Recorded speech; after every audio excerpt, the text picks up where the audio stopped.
Hey guys, welcome to Pharma Geek. In this channel, I will describe everything about pharmacy and stuff related to it. आज हमारा जो topic होने वाला है वो है इन्फ्लेमेशन। तो आज हम जानेंगे कि इन्फ्लेमेशन का डेफिनेशन क्या है, what are the symptoms of inflammation, what are NSAIDs and what are their classifications. चलिए पढ़ते हैं इन्फ्लेमेशन का definition. Inflammation is a swelling associated with pain due to complex biological responses of the vascular tissues to harmful stimuli like pathogen और injury. The word inflammia means to burn. इसका मतलब क्या हुआ कि कभी कभी ऐसा होता है कि हम कहीं पे चोट खाएं, नॉर्मली हाथ पैर या फिर सिर पे, तो हम देखते हैं कुछ ही मिनटों के अंदर वो जगह फूलने लगता है, इट स्टार्ट्स टू स्वेल। तो इसी को कहा जाता है इन्फ्लेमेशन। चलिए पढ़ते हैं about the cardinal symptoms of inflammation.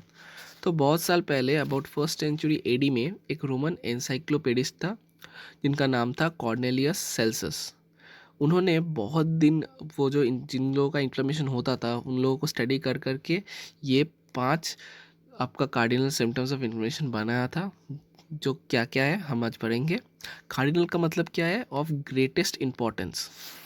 पहला सिम्टम है कलोर, दैट इज हीट। अब हीट क्यों जनरेट होता है in the area of inflammation? Because of the increased blood flow. Number 2 is dolor, that is pain. Number 3 is tumor, that is swelling. Number 4 is rubor, that is redness. And number 5 is pallor, that is insensitivity. चलिए अब हम पढ़ते हैं about NSAIDs. तो what do NSAIDs stand for?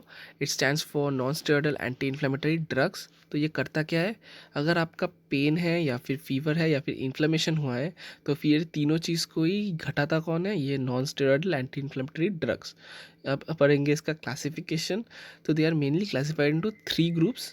एक है पहला है anti inflammatory drugs of course, then है आपका एनाल्जेसिक्स और एंटीपायरेटिक्स। अब बोलने के लिए आपको शायद लगेगा कि ये सिर्फ एंटी इन्फ्लेमेटरी लिखा है तो फिर एनाल्जेसिक और एंटीपायरेटिक को क्यों घुसाया जा रहा है, पर हम उनको अलग करके कोई ग्रुप नहीं देते, हम उनको एनएसएड्स के अंडर में ही भेज देते हैं। क्योंकि आप ऐसा कोई ड्रग आपको बहुत ही कम मिलेगा जो सिर्फ और सिर्फ एंटी इन्फ्लेमेटरी है। आपको ऐसा भी ड्रग मिलेगा जो वो एंटी इन्फ्लेमेटरी होने के साथ साथ एनाल्जेसिक भी होगा या फिर एंटीपायरेटिक भी होगा। अब हम पढ़ेंगे अबाउट एंटी इन्फ्लेमेटरी ड्रग्स। अब आपको समझ में शायद आ ही गया होगा कि एंटी इन्फ्लेमेटरी ड्रग्स क्या करेगा। दे आर एंटी इन्फ्लेमेटरी, मतलब वो इन्फ्लेमेशन के अगेंस्ट काम करता है, वो इन्फ्लेमेशन को रोकता है, यही बात है।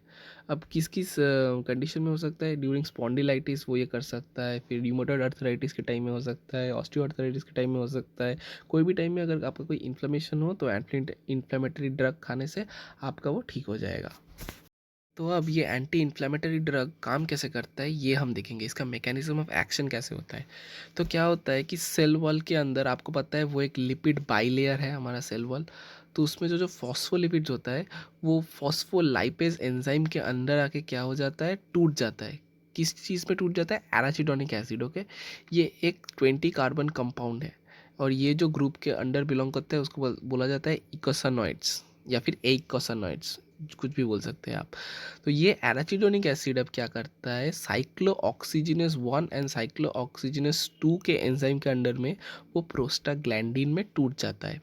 और लाइपोक्सीजिनेस के अंडर में वो किस चीज़ में टूटता है, वो ल्यूकोट्राइन में टूटता है। अब ये प्रोस्टाग्लैंडिन ल्यूकोट्राइन ये क्या है, दे प्रोमोट पेन, फीवर और इन्फ्लेमेशन। आप देख सकते हैं कि मैंने इस चीज़ का पूरा मैकेनिज्म का एक स्कीमेटिक डायग्राम दिया है ताकि आप इसको और भी अच्छे से समझ सको। तो अधिकतर एंटी इन्फ्लेमेटरी ड्रग्स कैसे काम करता है, ये साइक्लोऑक्सीजिनेस 1 एंड साइक्लोऑक्सीजिनेस 2 को इनिबिट करके, जिससे कि क्या होता है, प्रोस्टाग्लैंडिन फॉर्म नहीं कर पाता और जिससे कि क्या होगा, इन्फ्लेमेशन नहीं हो पाएगा। ठीक है, पर एक यहाँ पे एक प्रॉब्लम है, क्योंकि जो साइक्लोऑक्सीजिनेस 1 है इसका उसका कुछ यूनिक फीचर्स है जो साइक्लोऑक्सीजिनेस 2 का नहीं है। जैसे कि number 1, it activates the platelet aggregation and number 2, it protects the stomach epithelium from acial acids. वो एसियल एसिड्स के हार्मफुल इफेक्ट से बचाता है ताकि क्या हो सके, ताकि कोई टाइप का पेप्टिक अल्सर ना हो पाए, ठीक है। पर अगर आप कोई नॉन सिलेक्टिव कॉक्स इनहिबिटर आप यूज़ करेंगे, वन नहीं, नॉन सिलेक्टिव कॉक्स इनहिबिटर, जैसे कि आपका एस्पिरिन हो गया, आइबुप्रोफेन हो गया, आइबुफेनैक हो गया, तो फिर वो क्या करेगा, वो कॉक्स वन और कॉक्स टू दोनों को रोक देगा, जिससे कि क्या प्रॉब्लम होगा, पेप्टिक अल्सर होने का चांस हो सकता है, क्योंकि कॉक्स वन तो रुक चुका है। और ब्लीडिंग भी हो सकता है, क्योंकि प्लेटेट एग्रीगेशन नहीं हो पा रहा है ड्यूरिंग इंजरी। तो ये एक चीज़ हो सकता है। पर अभी हम बहुत सारा इस बाज़ार में अभी बहुत सारा सिलेक्टिव कॉक्स टू इनिबिटर आ चुका है, जो क्या करता है, वो कॉक्स टू को ही सिर्फ इनिबिट करता है, और कॉक्स वन वो फ्री रहता है, वो आज़ाद रहता है, वो अपना फंक्शंस कर सकता है। इससे कि क्या होता है, इससे पेप्टिक अल्सर होने का चांस बहुत ही घट जाता है। और इस दवाई का एग्जाम्पल क्या है, आपका हो सकता है सेलेकॉक्सिब, फिर आपका हो सकता है रोफेकॉक्सिब, वैल्डेकॉक्सिब एक्सेट्रा। है आपका मेडिएटर्स ऑफ इन्फ्लेमेशन। ये क्वेश्चन आपका एग्जाम में आ सकता है कि मेडिएटर का नाम बताने को बोल दिया और उसका स्ट्रक्चर बोल दिया, इसीलिए मैंने एक दो एग्जांपल दिया है ऑफ मेडिएटर्स ऑफ इन्फ्लेमेशन और उसका स्ट्रक्चर दिया है। इतना आप पढ़ेंगे तो आपका चल जाएगा, ठीक है। तो हिस्टामिन एक हो गया और एक सेरोटोनिन है, और आप देख सकते हैं कि उनका एक स्ट्रक्चर मैंने दिया हुआ है। आते हैं एनालिसिस और एंटीपायरेटिक्स में। अब पहले हमारा है एंटीपायरेटिक्स। अब एंटीपायरेटिक्स क्या है, सिंपल भाषाओं में बुखार घटाने की दवाई, a drug use to reduce the elevated body temperature. हम जब फीवर होता है, जो दवाई हम खाते हैं वो सबको एंटीपायरेटिक कहा जाता है, ठीक है। एग्जाम्पल आपको तो पता ही है, पैरासीटामोल हो सकता है, फेनाजोन एक और एक एग्जाम्पल है, ठीक है। और अब हम आते हैं एनाल्जेसिक्स में। Analgesic is nothing but a pain killer, okay. कोई भी ड्रग जो पेन को रिड्यूस करता है उसको कहा जाता है एनाल्जेसिक्स। एग्जाम्पल आपका है एस्पिरिन।